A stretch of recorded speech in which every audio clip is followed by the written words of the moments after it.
All right, guys, now we're downstairs at Wesley's house. You can see we got two systems here. We're going to go back with just one individual system. So we'll set our one furnace here on the floor, right in the middle. We're going to do, and however you guys want to face it, whatever works the best. We're going to do our coil, and then our supply plenum is going to go up into, there's two individual trunk lines here that feed the first floor and the second floor.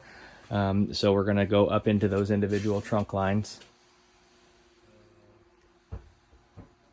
up here, and there will be a damper on the top of the plenum for each individual trunk line. Drain lines are going to come right down into a floor drain in front of the system.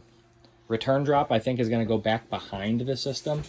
So we'll mount our return back behind the new furnace. So the new furnace might come out to the front just a little bit, but whatever you guys think is going to be the best plan of attack for that.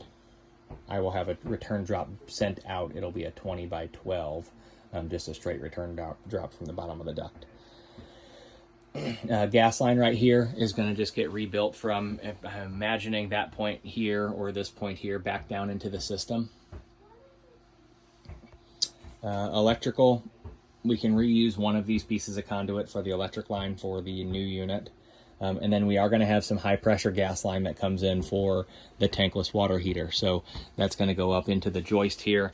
And then this space, since we have to run new refrigerant lines as well, this space between the beam and the duct is going to get utilized.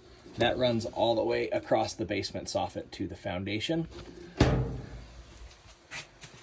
So whenever I jump out here, you can see there will be a hole here for us to access, and that runs all the way down this direction. Another hole here wherever we need to cut some patches. Just make sure you cut nice square holes, 8x8 or 4x4. And then the outdoor units are sitting right here on the other side. Gas line will run exterior from the meter over to this point. So bring a 12-foot stick of hard pipe, and then here's our breaker panel. It's a Cutler Hammer load center.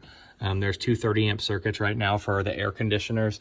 I think we can just reuse one of these breakers or pull the breaker out and reuse the spot and put a new breaker in. And we may have to run new wire for the outdoor unit. We need a 35-amp circuit for the outdoor unit. But I'll let you guys make the call on that. Now for the flue pipe.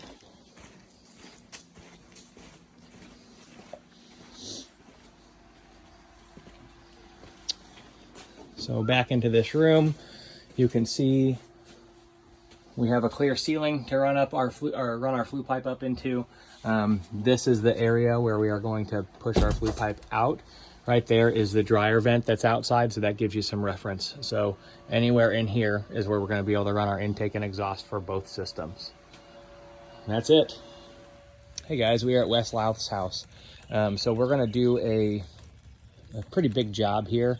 We're actually replacing both of these air conditioners. So we're going to do one 4-ton 20-SEER dual fuel system. So we're going to put a 4-ton heat pump in. The refrigerant lines are going to have to get replaced when we do that. And then we're going to have a new drop from the gas line too that's going to run across the wall out here. We can run the outside, I guess, in hard pipe, whatever you guys think is going to be the easiest. And then we're going to poke through the wall over here by the fireplace, and we'll run those new refrigerant lines all the way across the basement ceiling into the finished area where the air conditioner is. So I'll get you an idea, or where the furnace is, so I'll get you an idea on that as well. In the back of the house here,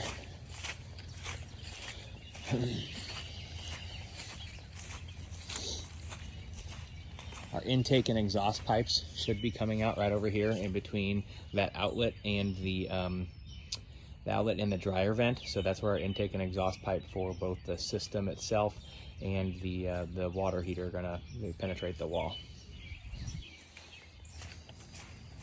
You can park on the front or in the front, and then you do have to walk through the house to get to the basement. So make sure to bring a couple floor runners.